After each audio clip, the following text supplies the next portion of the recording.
চিকিৎসার ধরন সম্পর্কে যদি একটি ধারণা দিতেন, এখানে অ্যান্টিবায়োটিক ঔষধের প্রয়োজন আছে কিনা, বা এছাড়া আর কি ধরনের চিকিৎসা আপনারা করে থাকেন, খুব সংক্ষেপে একটু ধারণা। আচ্ছা, অ্যান্টিবায়োটিকের প্রয়োজন আছে। খুব ছোট বাচ্চা যদি হয়, 2 মাসের নিচে বাচ্চা হয়, তাহলে আমরা সাধারণত ওয়েট করি না।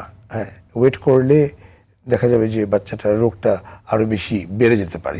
সেক্ষেত্রে হয়তো আমরা ডেফিনেটলি একটা অ্যান্টিবায়োটিক সাপোর্টে রাখবো। কিন্তু মেইন জিনিস, প্রধান যে সাপোর্ট, সেগুলো ছিল অক্সিজেন, সাকশন, কফগুলোকে বের করে দেওয়ার ব্যবস্থা করতে হবে, যেটা বাচ্চারা নিজেরা পারে না।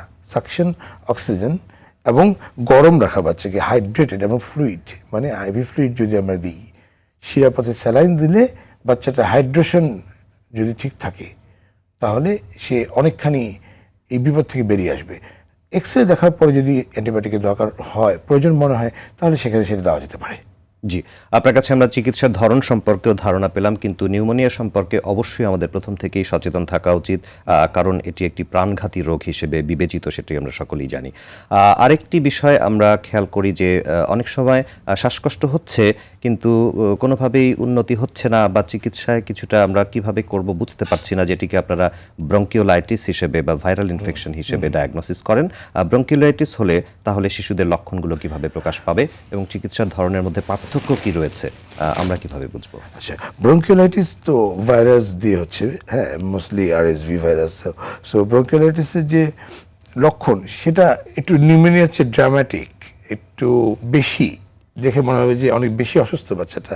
কারণ ব্রঙ্কিওলাইটিসে প্রচুর কফ বা সিক্রেশন আসে, যে কারণে বাচ্চাকে একটা নিউমোনিয়ার বাচ্চার তুলনায় আরও বেশি অসুস্থ লাগে। আচ্ছা, তো ব্রঙ্কিওলাইটিসের জন্য সবচেয়ে ইম্পর্টেন্ট ট্রিটমেন্ট সেটা হচ্ছিল যে অক্সিজেন, জি, ফার্স্ট।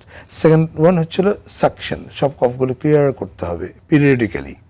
এটার জন্য আসলে বেসিক্যালি আমি রেকমেন্ড করি যে একটা হসপিটালাইজেশন অথবা উপজেলা স্বাস্থ্য কমপ্লেক্সে কারো তত্ত্বাবধানে রাখা বাচ্চাটাকে। এবং ব্রঙ্কিওলাইটিসের জন্য অ্যান্টিবায়োটিকটা খুব একটা জরুরি কিছু না। হ্যাঁ, এবং ওই যে যেহেতু এটি ভাইরাল এবং ফ্লুইড, মানে হচ্ছিল স্যালাইনের মাধ্যমে যদি আমরা তার পানি শূন্যতা রোধ করতে পারি তাহলে, এবং গরম রাখা, এই 4টা জিনিস যদি হয়, তাহলে ব্রঙ্কিওলাইটিস আমরা অনেকখানি কন্ট্রোল করতে পারি। যদিও এটা একটু দেখতে ভীতিপ্রদ নিউমোনিয়ার তুলনায়, বাট উপযুক্ত মেজারগুলো নেওয়া গেলে bronchiolitis can be treated well.